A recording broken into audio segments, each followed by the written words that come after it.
All day. Amen, amen. Well, Robert Earl Dean, we got another good one Who is today. it? Who is it? Man, we got none other than the world-renowned drummer, publicist, Yes. actor, friend, Speaker. all of that good stuff, motivator, Yes. innovator, Yes. the man himself, Mr. Laval Belle. Good morning, Laval. Good morning. Good morning. Good morning, you guys. Thank you. Man, where you at in your house? It sounds like are you in the studio or in your private man cave? You got reverb. I hear you reverb. I don't know. I'm in my big broad living room. I don't know how I have reverb. I can try you back on a different line if you want me to. Well, no. We just this want is you. good. You might be on speakerphone. That might be where we're getting it all. You might have to just go in and go on to camera. What about now? was That's better. much better. That's much better. Mr. Laval Bell, you are first and foremost known as a man of God. Yes. A good brother that has been serving the kingdom for many years. You are the timekeeper, the one that Yes. keeps things going. Yes. Without you, every choir would be offbeat. We want just to start off by saying, give us your background and how this all started. We'll start off from when you was a little glimmer in your parents' eyes Yes. to now. How did it all start? Well, actually, I was born in St. Louis, Missouri. My mom had 9 boys and 1 girl. Wow. And I Wait, never stop right there. Where did the girl appear in the whole family structure? She was Michelle Belle. She was number 3. Ooh, Top of the list. I guess nobody messed with Michelle Bell, because every time they turned around, she had somebody She in had front of her and in behind back her. of her. Yes, sir. Yeah. Okay, go ahead. I just want to find out where she appeared. Yeah, so my mom had 10 kids. I never knew who my natural father was. I still don't know. But of course, I found my divine father, of course, Jesus, Yes. Christ the Lord, the Master. Yes. And I started playing drums. I was beating on things as a kid all the time, 8, 9, 10 years old, and at about 11 and a half, I lost my grandmother, and my grand aunt from Omaha came to St. Louis, and she saw me beating on everything, so she mailed me a set of drums through J.C. Penney's. Y'all too old for that. You don't know Oh, about J.C. Penney's. Wait, Yes. wait a minute. That's J.C. Penney. Sears catalog. Yes. You Yeah. don't know about that. Yes, we do. Sears and Robux. Yeah. Sears and a robot. She mailed me a set of drums, and I took them to church and played them, and I never had a drum lesson. My mom got up and ran out of church. I was about 11 and a half years old, and I played drums for a well-known radio evangelist named David Epley. A lot of your listeners may remember him. You couldn't go anywhere in the United States and not turn your radio on and hear Pastor David Epley. He had a church in St. Louis, one in Miami, and one in New York. And, he kind of took to me, and I went out on the road at 14. Wow. And the rest is history. I played drums for Edwin Hawkins used to babysit me, and Andre Crouch used to come over I call him my godfather, David Epley, who's deceased now. But that's kind of how I started. I was so determined because I grew up in the projects in St. Louis. I had a key to the church. Every day after school, I would go to church and practice. No one asked me for 2 or 3 hours every single day. That's called discipline. Wow. Well, let me ask you a question. First of all, I want to say that Sonia Griffin wanted to claim you right away. He played for the LA Mass Mass at one time. Yeah. She's on the line right now. Yes. Oh my God, that was my first. Oh my God, my first gospel recording gig. I don't know what to call it. My first recording when I moved to LA from Miami, and boy, me and Andrew Goucher, we were like one team. We did everything together. He got me that. Well, let me ask you this question. You said you grew up in the projects, and so I want to ask these questions because this is going to classify your project cred. Okay. Now there's 3 things you have to have from the project. That is fried bologna sandwiches, spam sandwiches, and the government cheese. No, you left off hog head cheese. Oh Lord Jesus! So you left off pickled pig feet. Oh Lord. So you had all that? And that powdered milk. Robert, come on now. I didn't know powdered milk. That old horrible milk, Oh. Carnation too. Oof, the word. See. Okay, so you got your credibility. Now No. What about this? This is the one that's gonna get you. Sugar bread. Oh yeah. I never had sugar bread, but I heard about sugar bread. That's a little bit before my time. You take some white bread out and put sugar on it, and that's why everybody's got diabetes. So let me ask you this question. Okay, you come from a family of 10, all guys. Now in this time and season with one sister, in this time and season, and all the Black Lives Matter and so many things that have happened towards African American men. How did you and your brothers fare today? Boy, that's such a big question. As you know, I created Black Minds Matter. I have a Black Minds Matter that we give scholarships.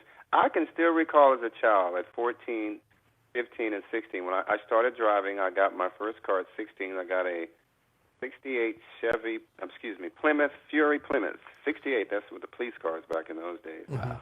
And I remember driving in St. Louis, going through the white areas. Do you know I was pulled over all the time? Wow. I mean, they pulled me over, and I was frightened. And you kind of get conditioned to it. In the area where they killed Michael Brown, at that time, that was an all-white area. When you just driving through that area, we were conditioned to just being stopped. I never did the drugs and all that, but yeah, I was a pretty good kid then. I don't know about now, but yeah, it really had an impact on me, and it was a kind of a way of life. I remember when I got about 17 or 18, I was playing jazz with a lot of great musicians in St. Louis. St. Louis is a place known for gospel and jazz, by the way. Yeah, Josephine Baker. And yes, absolutely. But I mean, Chuck Berry, Miles Davis from St. Louis, David Sanborn, Dave Weckl. Wow. But I got pulled over a lot. One time they pulled me over and put weed in my car. Wow. I just stood there. Years later, I remember going back to St. Louis, Brother Lynn and Brother Robert, and going in the area where Michael Brown, it's probably in the 90s. One night I stopped to talk on the payphone. You remember the payphones they used to have? Mm-hmm.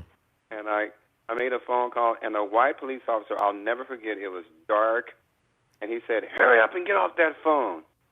And I looked around, and I said, "Laval, don't say anything to that man. He could shoot you." And I mean, so that type of dynamic was there as a child. Wow. I mean, when I moved to Los Angeles, I remember getting off the plane touring, just got off the plane touring with, I think it was Vesta Williams or somebody. And the police officer pulled me over at a gas station, I'll never forget, on 3rd Street and Western, and put his hand on his gun. I'm not a person I don't intimidate really bad because, of course, I came from the projects. So, I was used to being around shootings and guns. But he looked at me, he says, "Well," I said, "What are you pulling me over for?" And he said, "Because a black man robbed some Chinese restaurant, and the Chinese man came out and said, 'No, that's not him.'" And I mean, it's just it's a way of life. Wow.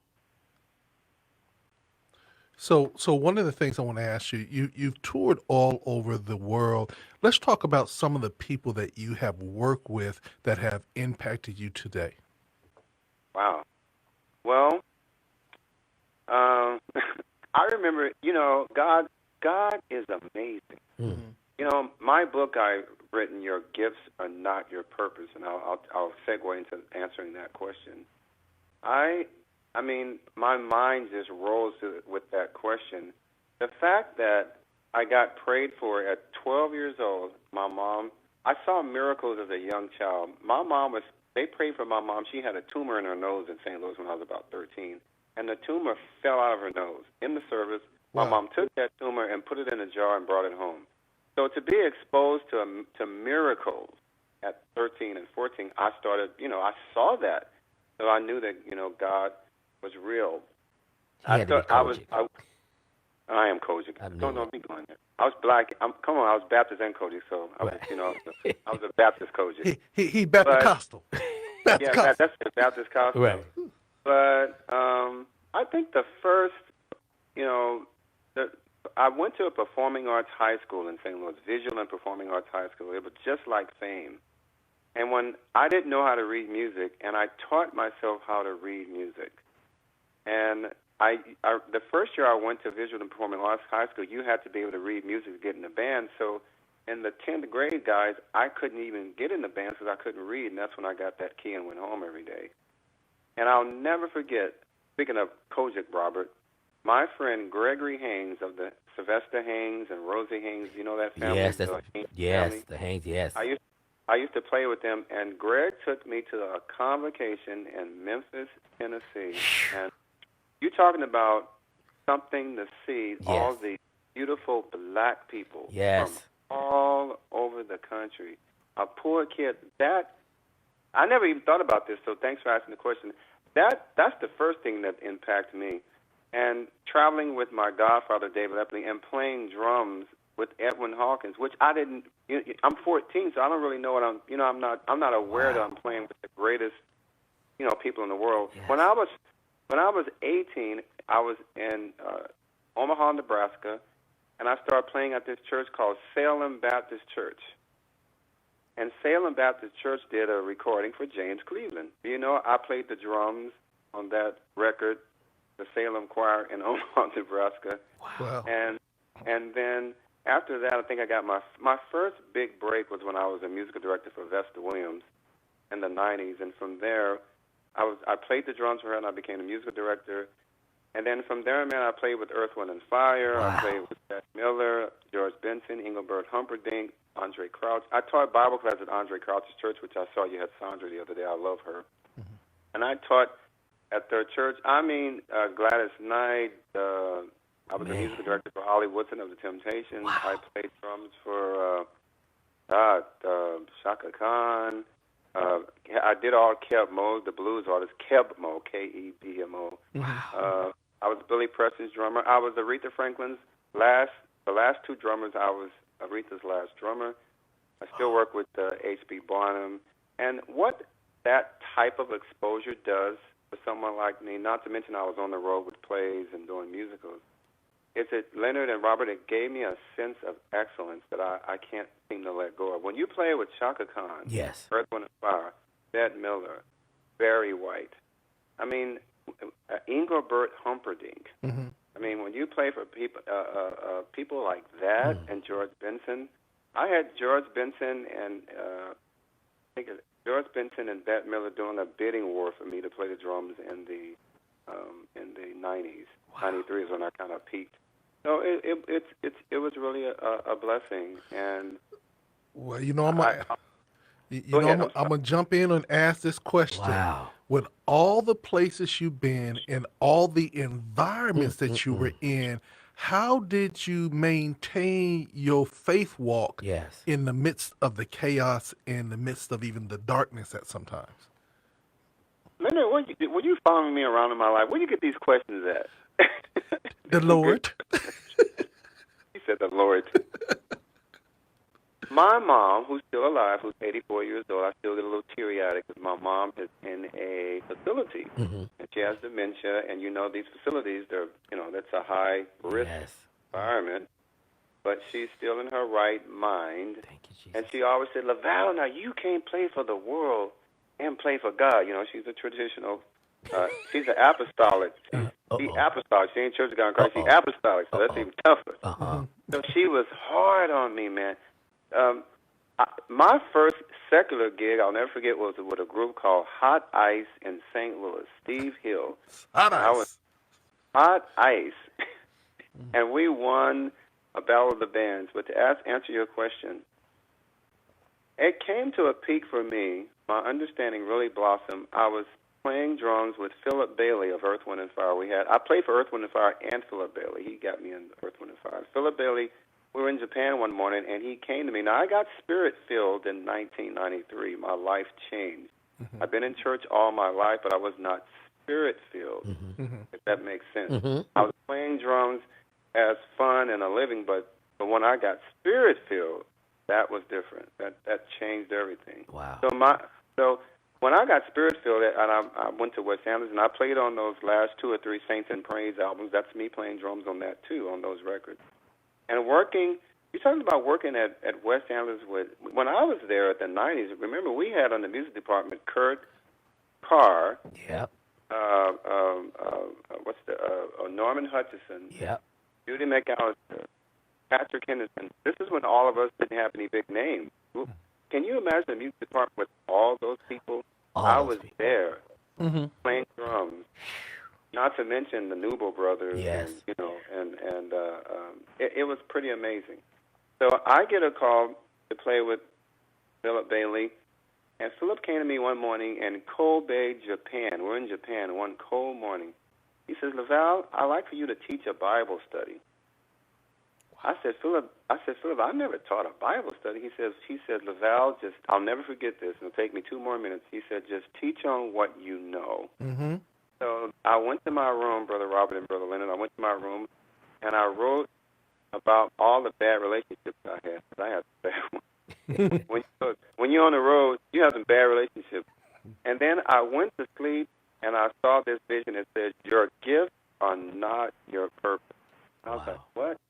And I saw those words, and then the Lord showed me my life, and I realized that I made a God out of playing the drums. Wow. It happens to a lot of us that we make a God out of our careers. And my music career it facilitated my purpose.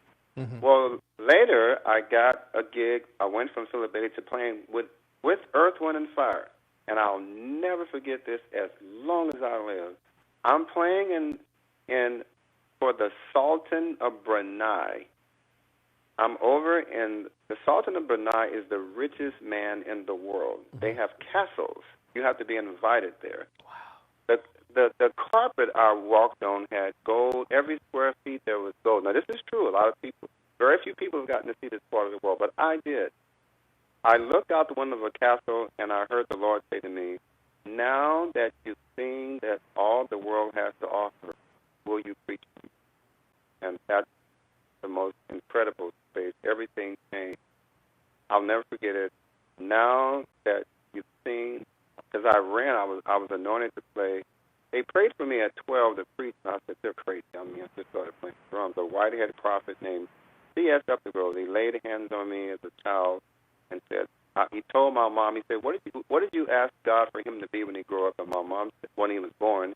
And my mom said, I prayed that he'd be a preacher. And I thought, my mom was crazy. Right. He played drums. But that thing stayed with me. I couldn't get that out of my head until, I did surrender, and I got ordained under Bishop Blake in the 90s. Yeah, your gift will get you there. Your character will keep you. Come on, sir. That's a good word. That's a good word. So I'm going to fast forward us now to a kind of a unique situation. Now, you've played all over the world, top artist. You're known as that timekeeper, that sought-after musician.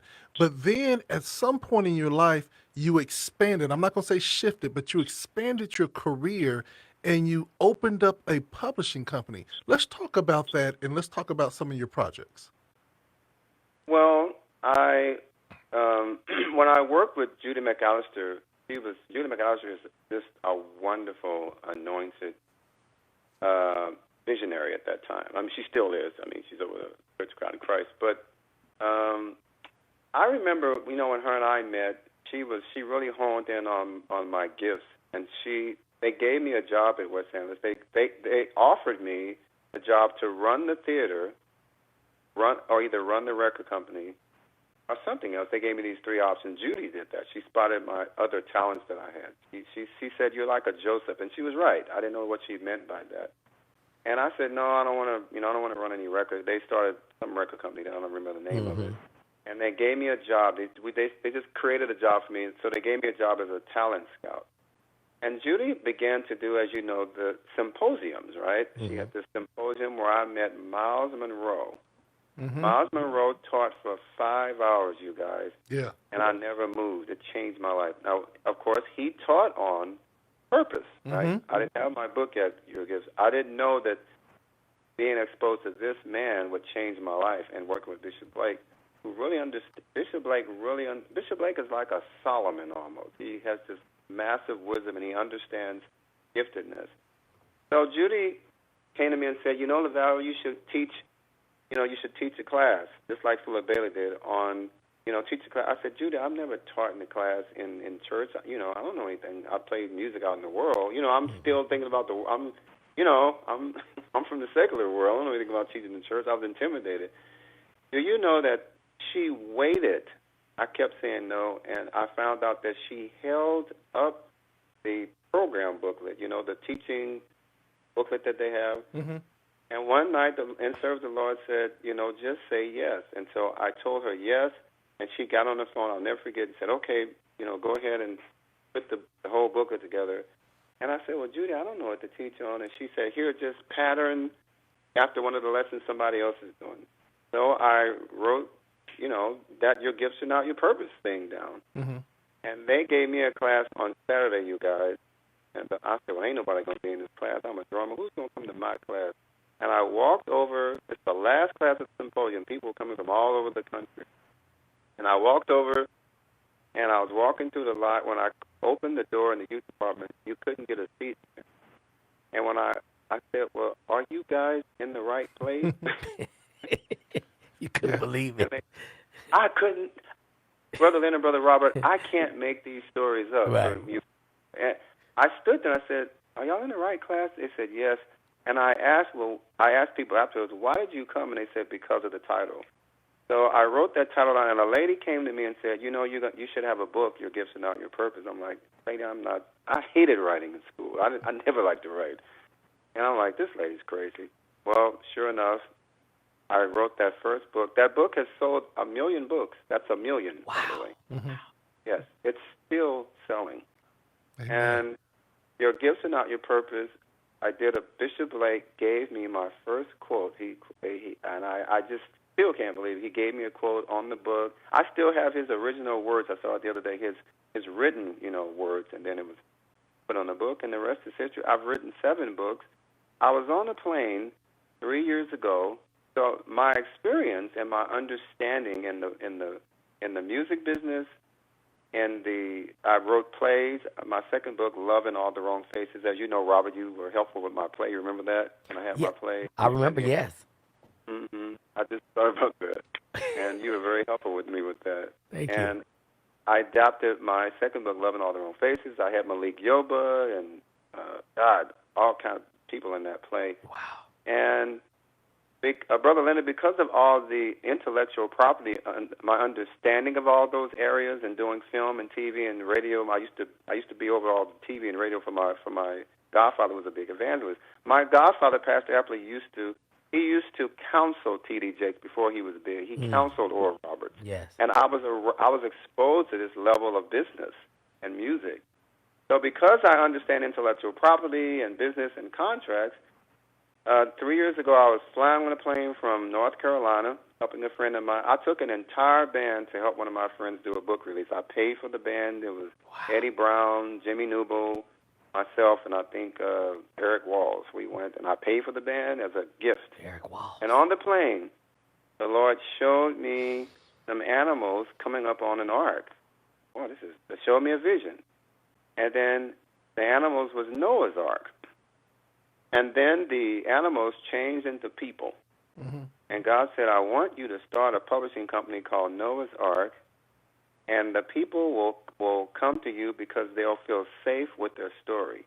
And I wrote this down, and I'm going to send this to you guys. And the Lord said, the day of your publishing company will be as the days of Noah. It will be pandemic. Do you know that we're in that pandemic? I wrote that down. Wow. Yeah.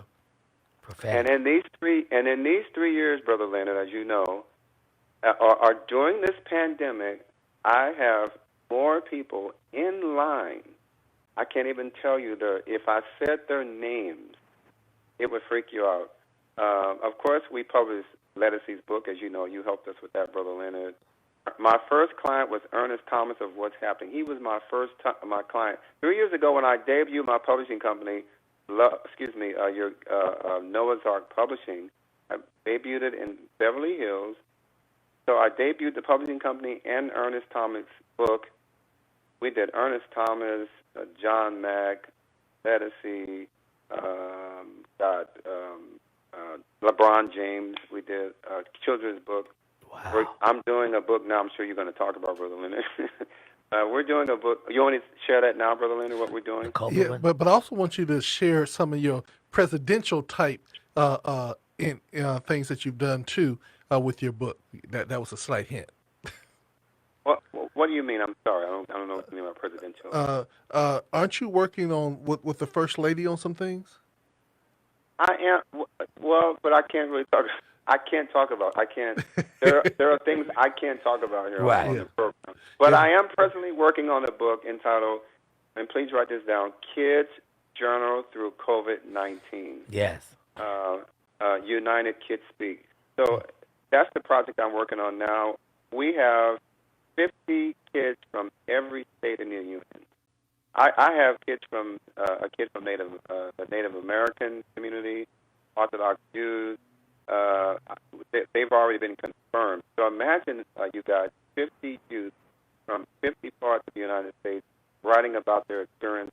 And so what we did, we had those 50 kids send in an essay, and we're putting those essays into one book that will come out and on the 24th of October. You're going to see that book. It has already been endorsed by, George Floyd's second grade school teacher has his essay that he wrote when he was 8 years old, and she has already endorsed our book. George Floyd said when he was, I quote, he wanted to be a Supreme Court justice and did that man not impact justice today? Yes, Amen. sir. And That came. What are the chances that his second grade teacher would keep his essay and the coloring book that he had? Wow. And she gave us an endorsement where other people endorsed. I just don't want to say. Right. I'll come back and talk about it. And of course, Brother Leonard is going to be part of the audio book. The audio book we're going to record that in San Diego, and Brother Leonard is a part of it. So I don't know why he put it out here like. Well- So Brother Leonard is going to be helping producing the audio book. And there's literally 50 kids, white, black, Hispanic. The book will be in English and in Spanish. And one of the things I want to share with everybody is that Laval has been such a great friend. Not only has he said he has 50 children from all over the country, but he left one spot that is still available that is going to be taken by a San Diego youth. And we just got all their essays in, and we're getting ready to make a determination of which one will make the book. But the beautiful thing about it is that he also said, Brother Leonard, I actually want to come down there and I want to record the audio book in San Diego. So when the audio book comes out, the English version, it will be all San Diego youth from all different walks of life. And so again, making history. And I love how God brings his kingdom citizens together. I always say we worked on a project that didn't come as well as we did, but the product was great. But it never stopped the relationship Right. moving forth. And I think that's what makes such a great in the kingdom. We have, I say, we have our ups and our downs, but we have way more ups and downs because God has purpose even in the down times. He's still bringing us up. Well, he's done stuff in San Diego quite a bit because Yeah. I remember him doing some stuff with the McKinney brothers. Yes, That absolutely. was a part of. Yes. I love Bishop McKinney. Oh, I love that man. Yeah. I love him. Yes. Yes. Wonderful. The whole family is wonderful. Yeah. And I really appreciate you, Brother Leonard. I found in you and Brother Robert, I've known Robert a little longer, but in working with Brother Leonard and his organization, you guys are so excellent. I mean, I think if kingdom citizens were supposed to lead, and we should lead in excellence. We Yes. should be at our very best, and we should. What I love about you guys, because I listen to you in the morning.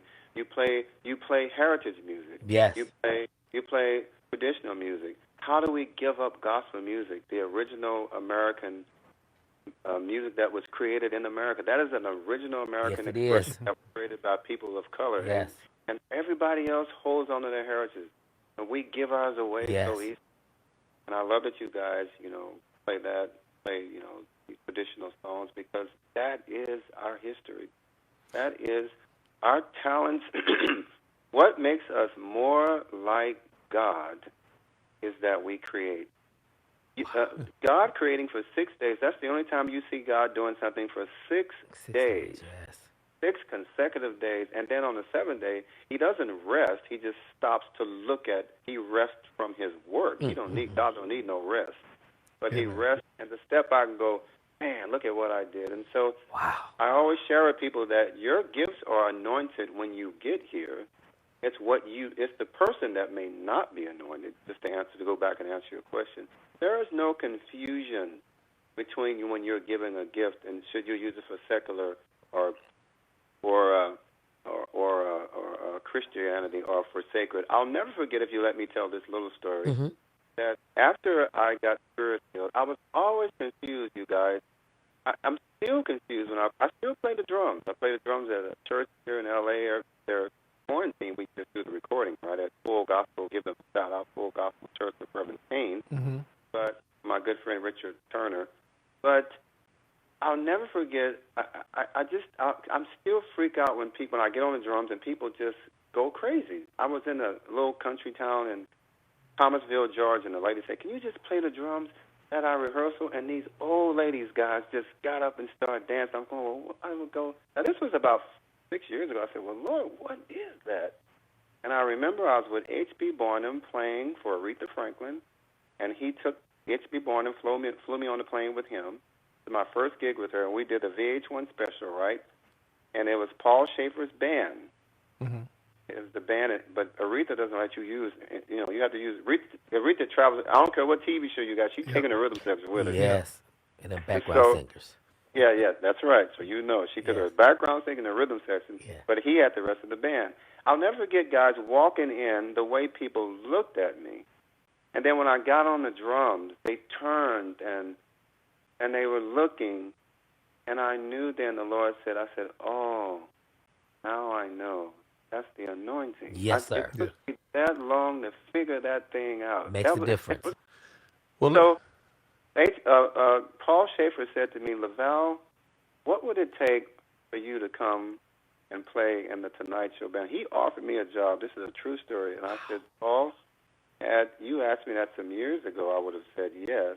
But where God's taken me, I can't do that job. Wow. Yeah. Let me say this. You mentioned some great names like HD. I had a wonderful opportunity to meet with him when he would come down here for Wanda Blevins Black Film Festival, and he would come and work with my kids, and just was a really great person. Laval, your history and your experience and your knowledge is amazing. It's crazy. We have to have you come back. I got something that just came in my spirit, and I think that we're going to be able to work it out. I think that every time that you get ready to drop a book, we should have you back on to our morning show, but do it via Zoom so you can actually bring on your book commentary or the person that wrote the book with you, so that we can continue to promote this. This is a Kingdom citizen doing an amazing job with a publishing company. After 3 years, he's had some of the biggest projects and yet bigger projects to come. He's a musician. I actually watched him do a shed once where Jimmy Nouveau was just sitting up there watching, and Love the Nouveau Brothers, and everybody was just watching, and I watched it on YouTube, and you just went in, and I'm like saying, I was tired watching you. But at the end, you took them right back on it. You never lost a beat. You never lost a time. And that is the professional that you are. I look forward to working with you. And Robert O'Dean, I know you got some final questions you want to. How can people that have books get in touch with you? Because there are a lot of people that always ask me, do you know any publishers? And I'll be like, I have to talk to Bishop McKinney. But we have you because I didn't know that you were having a publishing company. Yeah, they can just go to my website, noahsarkpublishing.com. That's Noah's, that's without the apostrophe S, simply noahsarkpublishing.com. And if you go there now, you press the tab about the youth event. And I'd love to come back, you guys, and talk about, of course, the book you're helping me with, Brother Leonard.